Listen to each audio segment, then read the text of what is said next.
Hi, my name is Cody, and today we will be discussing network communications, specifically IMAPS and DNS.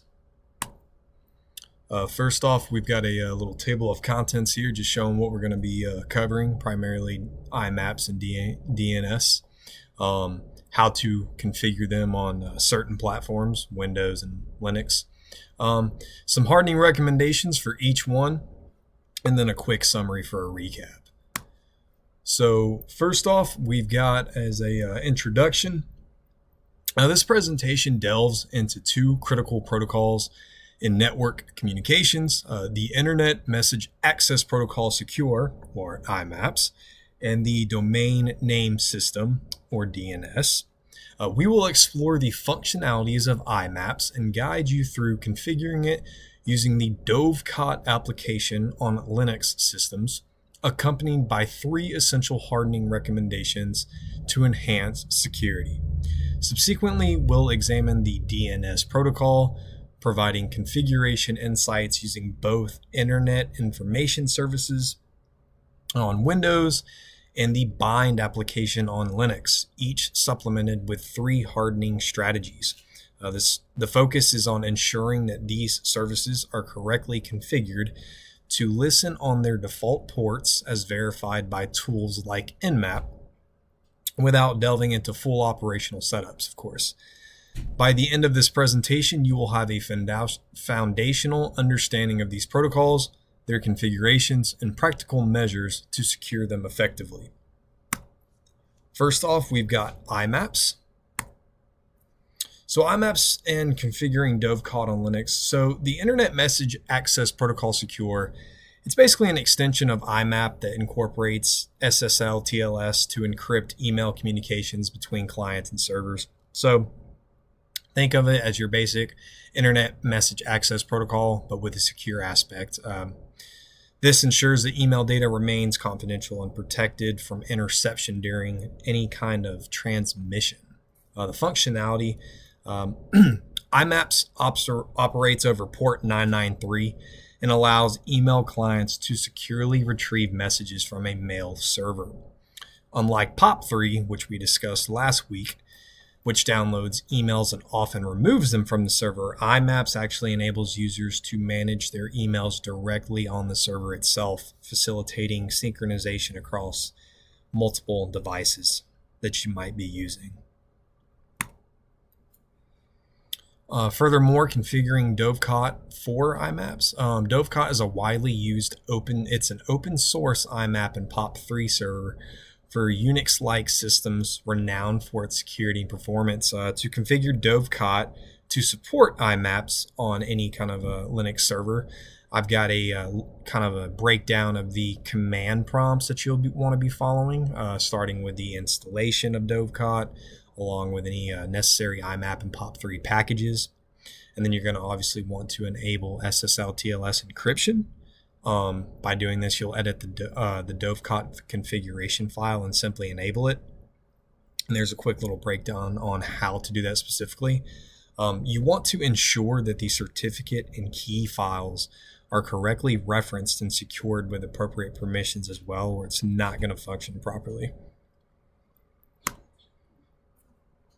And then furthermore, configuring the IMAPS listener. Within that same configuration file that was just shown, you want to verify that Dovecot is set to listen on the default IMAPS port, which is 993. And there is the breakdown right there. So some hardening recommendations for IMAPS, and we're referring to Dovecot running off Linux.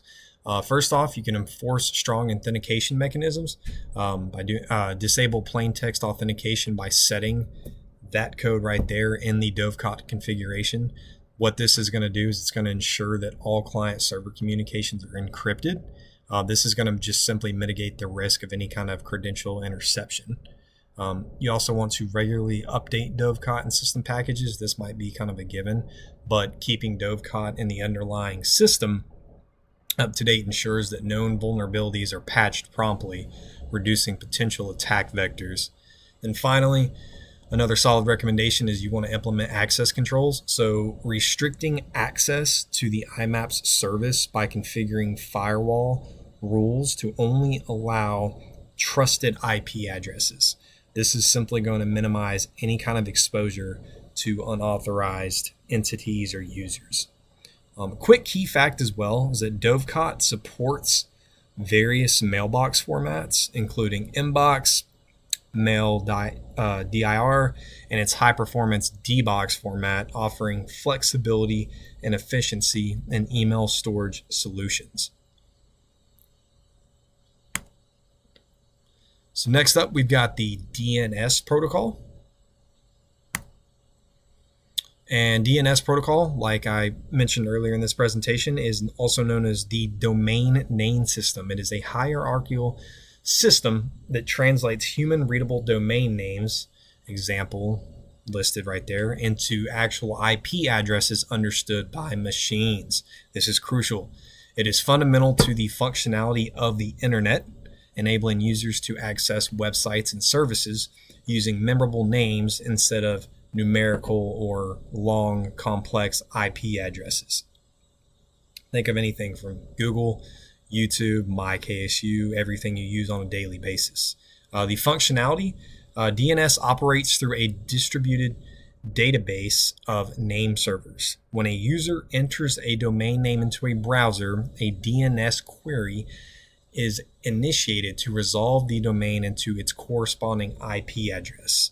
This process involves multiple steps, including querying recursive resolvers and authoritative name services to retrieve the necessary information. I also wanted to include this awesome graphic that I found extremely helpful when I was doing a little bit of my research. I found it extremely helpful. So it's a representation of the domain name system and how it resolves, obviously, domain names through a name server to various types of DNS records. It illustrates how the domain name system translates actual domains into different types of records, such as A records, which you've got your website files, IP addresses, more complex ones, MX records, which deal with emails, SRV records, TXT records, primarily for verification and authentication, and then CNAME records for different domains. This diagram also highlights the role of DNS in managing internet services by directing different types of traffic based on specific DNS records.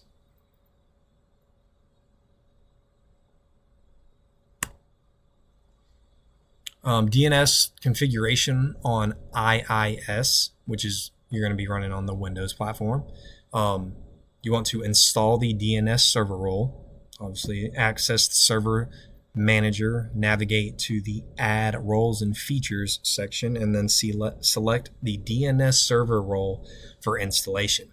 And you want to configure the forward lookup zone. So in doing so, you want to open up the DNS manager, right click on the forward lookup zones and choose new zone. Follow the wizard to create a primary zone and specify the domain name. And finally, you want to add host records. Within that newly created zone from the previous step, you should add necessary host records that map domain names to IP addresses. Some solid hardening recommendations for IIS using DNS. One is you want to disable any kind of recursion. This is going to basically prevent the DNS server from performing recursive queries to reduce the risk of DNS amplification attacks. This can be configured in the server properties within the DNS manager. Second one, you could limit zone transfers. Restricting zone transfers to specific IP addresses of secondary DNS servers to prevent unauthorized access to any specific DNS zone data.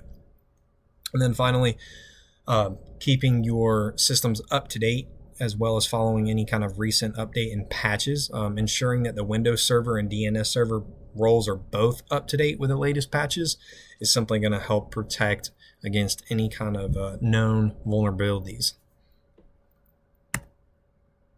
Configuration DNS using bind on Linux.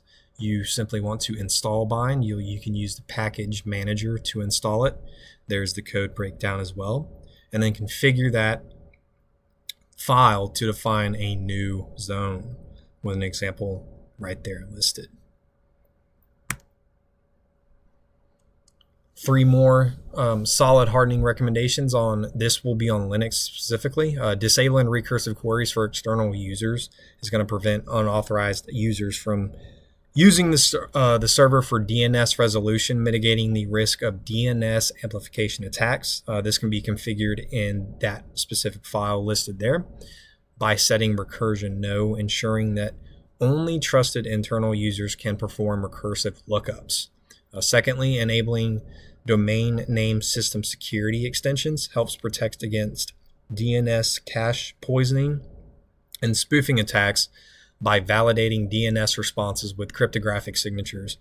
By adding the domain name system security extensions to the configuration, the server ensures that only authenticated and verified responses are accepted, significantly improving DNS integrity and trustworthiness.